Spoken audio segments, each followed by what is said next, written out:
दक्षिण सोलापुरातील निवडणुकीत महाराष्ट्र नवनिर्माण सेनेचा प्रचार जोरात सुरू असून रविवारी पक्षाचे अधिकृत उमेदवार महादेव कोगनुरे यांनी प्रल्हाद नगरातील फिटनेस क्लबसह अन्य मैदानावर मॉर्निंग वॉक करणाऱ्यांशी संवाद साधून मतदानाचे आवाहन केले.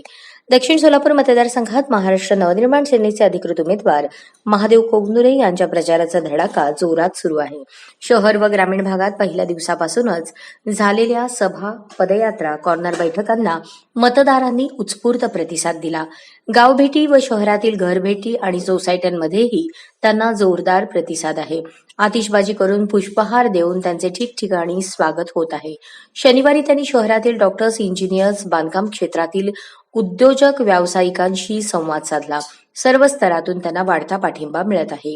रविवारी शहरातील विविध मैदानांवर मॉर्निंग वॉक करणाऱ्या नागरिकांशी संवाद साधून त्यांनी मतदानाचे आवाहन केले.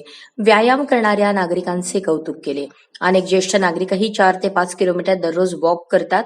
त्यांच्याकडून आपण प्रेरणा घेतली पाहिजे असे आवाहन त्यांनी युवकांना केले. मॉर्निंग वॉक करणाऱ्या नागरिकांमध्येही प्रस्थापितांबाबत नाराजी असून त्यांनी यद्दा आमचे मत तुम्हालाच असा शब्द महादेव कोगनुरे यांना दिला. महादेव कोगनुरे फिट उमेदवार. मॉर्निंग वॉक करताना स्वतः महादेव कोगनुरे हे शारीरिकदृष्ट्या फिट असल्याने असाच आमदार हवा अशी प्रतिक्रिया युवकांनी दिली. आपल्या मतदारसंघात जास्तीत जास्त वॉकिंग ट्रॅक आणि खेळाडूंसाठी अद्ययावत सुविधा देण्याचे आश्वासन महादेव कोगनुरे यांनी दिले. अशाच नवनवीन अपडेटसाठी जनता राज्य न्यूज चॅनलला सबस्क्राईब करा, लाईक करा आणि शेअर करायला विसरू नका.